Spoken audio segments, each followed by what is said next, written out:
안녕하십니까. 이어서 경남 뉴스입니다. 동네 빵집이 있는 곳 반경 500m 안에는 대기업 프랜차이즈 빵집이 들어올 수 없습니다. 영세상인 보호를 위해서인데요. 하지만 신규 입점만 규제할 뿐 기존에 있는 대기업 빵집이 이전하는 것은 허용하고 있어서 동네 빵집들의 피해가 계속되고 있습니다. 김준원 기자가 취재했습니다.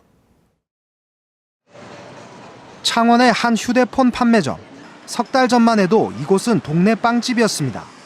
하지만 40m 옆에 대기업 프랜차이즈 빵집이 들어온 뒤 손님이 뚝 끊기면서 문을 닫았습니다.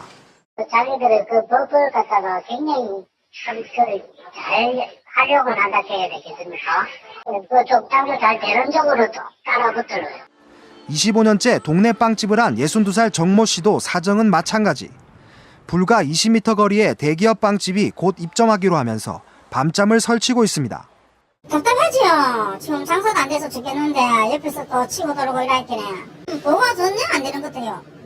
동반성장위원회는 지난 2012년부터 동네 빵집을 보호하기 위해 반경 500m 안 대기업 빵집의 신규 입점을 자제하도록 권고하고 있습니다. 문제는 예외 조항입니다. 같은 상권 안에는 운영 중인 대기업 빵집이 바로 옆에 이전해도 거리 적용을 받지 않는 겁니다.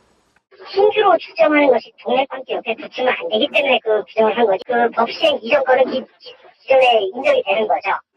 보호 규정이 유명무실한 이유입니다. 한 달에 한 10건 정도? 확실한 규칙이라든지 이런 뭐 제재 방법이라든지 그런 걸 좀 상세하게 해야 되지 않을까. 이 같은 예외 조항에 따라 프랜차이즈 빵집 입점으로 피해를 호소하는 경남 지역 동네 빵집은 최근 2년 동안 15곳. 중소업체를 보호하기 위해 만든 규정에 허점이 드러나면서 동네 빵집 피해가 속출하고 있습니다. KBS 뉴스 김준원입니다.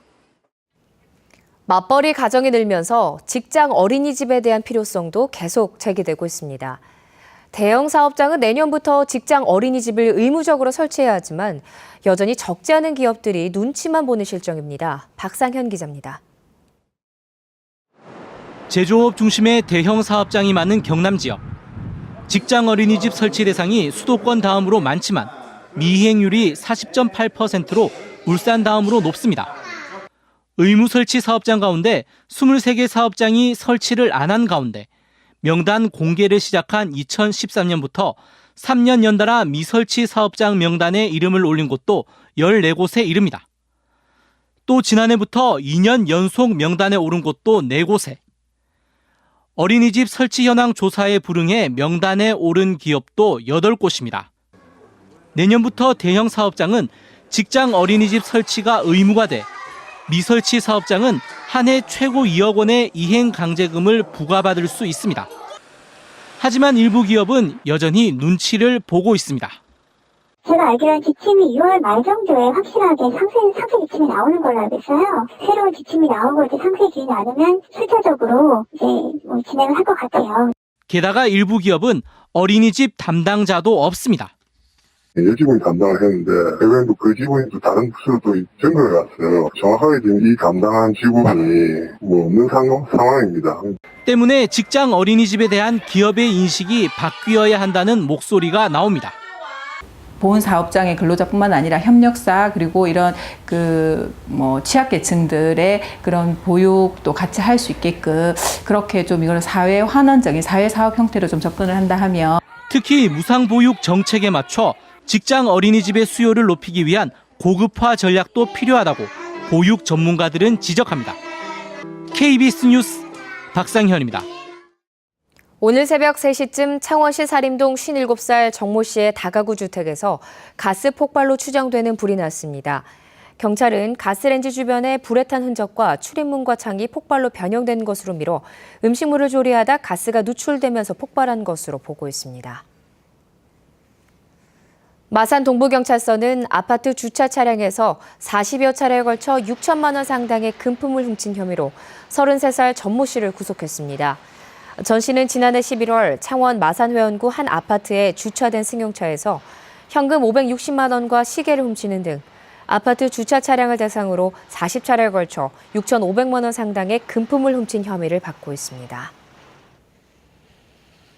거제경찰서는 훔친 자전거를 인터넷을 통해 판매한 혐의로 23살 이모 씨 등 2명을 구속했습니다. 이 씨 등은 지난 3월 거제시 고현동의 한 아파트에서 시가 60만 원 상당의 자전거를 훔치는 등 서울과 대전, 진주 등 전국을 돌며 자전거 24대, 시가 1,200만 원 상당을 훔친 뒤 인터넷을 통해 판매한 혐의를 받고 있습니다.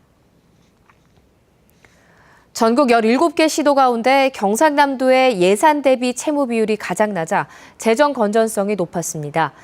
행정자치부가 발표한 지난해 말 기준 시도별 예산 대비 채무 비율을 보면 경남은 예산 7조 6천억 원에 채무 8,300억 원, 10.9%로 가장 낮았고 세종시 11.2%, 경북 13.1%로 상위를 기록했으며 인천이 37.5%로 재정 건전성이 가장 나빴습니다. 창원광역시 승격 범시민추진협의회가 승격운동에 대한 시민 참여를 높이기 위해 권역별 순회 설명회를 엽니다. 범시민추진위원회는 창원시를 의창구 7개, 마산하포구 6개 등 모두 30개 지역으로 권역을 나눠 대학 교수들이 광역시 승격의 필요성을 시민들에게 설명합니다. 꿀을 따는 양봉 농가들은 아카시나무 개화철인 요즘이 가장 바쁜 시기입니다. 그런데 이상기후 탓에 꿀 생산량이 줄면서 양봉 농가마다 울상입니다. 송금한 기자가 취재했습니다. 전국을 이동하며 아카시나무에서 꿀을 채집하는 문성군 씨. 예년 같으면 이곳에서 일주일을 머물렀지만 올해는 나흘 만에 북쪽으로 이동을 준비하고 있습니다. 꽃 피는 시기가 예년보다 짧아졌기 때문입니다. 작년에는 대구 가서 꿀을 떴는데 2번을 떠왔고 여기서도 2번 채미를 해야 되는데 올해도 1번밖에 못하고 있습니다. 그나마 채집한 꿀도 지난해 절반 수준에 불과합니다. 올 봄에는 평년보다 아침 기온이 낮은 편이어서 벌의 활동량도 줄어들었습니다. 전국 개화 시기가 비슷해진 것이 결정적인 타격입니다. 지난해는 아카시나무 꽃은 경남 지역에서 4월 20일, 중부지방에서는 5월 20일에 피었습니다. 하지만 올해는 경남에서는 보름가량 늦은 5월 4일, 중부지방은 일주일 앞당겨진 12일에 꽃이 폈습니다. 전국에 걸친 개화 기간이 한 달에서 8일 정도로 줄어든 겁니다. 기상이변이라든지 온도가 이렇게 불안정한다든지 그렇게 하면은 생식생장으로 바뀌면서 개화가 일찍 온다든지 동시에 이렇게 피는 경우가 많이 있습니다. 올봄 잦은 비와 저온 현상으로 인해 꿀 생산량의 감소가 불가피해져 양봉 농가의 시름이 깊어지고 있습니다. KBS 뉴스 송금환입니다.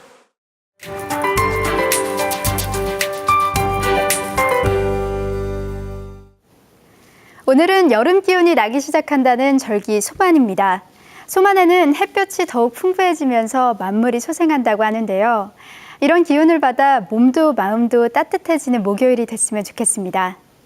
오늘 우리 지역은 중국 중부지방에서 남동진하는 고기압의 영향을 받아 대체로 화창한 날씨가 이어지겠습니다.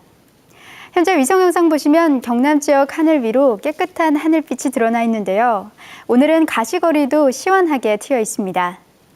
오늘 아침 기온 어제보다 2, 3도가량 낮게 시작했습니다. 창원이 12.6도로 대부분 지역에서 10도 안팎으로 출발했는데요. 한낮 기온은 창원이 27도, 함안이 29도로 평년 기온을 3, 4도가량 웃돌겠습니다. 서부 지역도 낮 동안은 초여름 더위가 이어지겠습니다. 오늘 거창이 28도, 합천이 29도로 7월 초순의 기온을 보이겠습니다. 연일 자외선 지수가 매우 높은 단계까지 올라가고 있습니다. 이렇게 자외선이 강한 날엔 햇볕을 가릴 수 있는 모자와 선글라스를 착용해 주시는 게 좋겠습니다. 바다의 물결은 동해남부 먼바다에서 최고 2m로 조금 높게 일겠습니다. 이번 주는 여름의 기운이 물씬 느껴집니다. 한낮에는 고온 현상이 계속되면서 대체로 화창한 날씨가 이어지겠습니다. 기상정보였습니다. 경남에 있는 야영장 144곳 가운데 등록된 야영장은 20곳에 불과한 것으로 나타났습니다. 경상남도가 지난 3월 인천 강화군 캠핑장 화재 사고 이후 일제 안전점검을 벌인 결과 확인된 도내 야영장 144곳 가운데 안전시설 등 기준을 갖춘 곳은 13%인 20곳에 그쳤습니다. 경상남도는 등록 불가 시설 13곳은 폐쇄하도록 했습니다. 창원시가 2018년 열리는 제52회 세계사격 선수권대회 상징물인 마스코트와 슬로건을 다음 달 10일까지 공모합니다. 창원시는 대회의 성공적 개최와 창원시의 미래 비전, 세계 사격인의 의지 등이 상징물에 담겨야 한다고 설명했습니다. 세계 사격 선수권 대회는 2018년 120개국 선수와 임원 4,500여 명이 참가한 가운데 창원 국제사격장에서 열립니다. 경남교육청은 내년도 공립유치원과 초등학교, 특수학교 교사 임용시험을 홈페이지에 사전 예고했습니다. 도교육청은 임용시험을 준비하는 예비교사들에게 시험 일정과 예정 분야 인원을 사전에 안내해 수험 준비에 도움을 주기 위해 6개월 전에 이같이 예고하기로 했다고 설명했습니다. 임용시험은 오는 11월이며 선발 예정 인원은 362명입니다. 중소기업청이 창원의 장기산업정책 수립과 추진을 담당할 창원산업진흥재단의 설립을 허가했습니다. 이에 따라 창원시는 이르면 다음 달 산업진흥재단의 원장과 직원 공채를 거쳐 7월 정식 발족한다는 계획입니다. 창원산업진흥재단은 단체장과 담당 공무원이 바뀌더라도 체계적이고 일관된 지역산업정책을 세우고 집행하기 위해 설립이 추진되고 있습니다.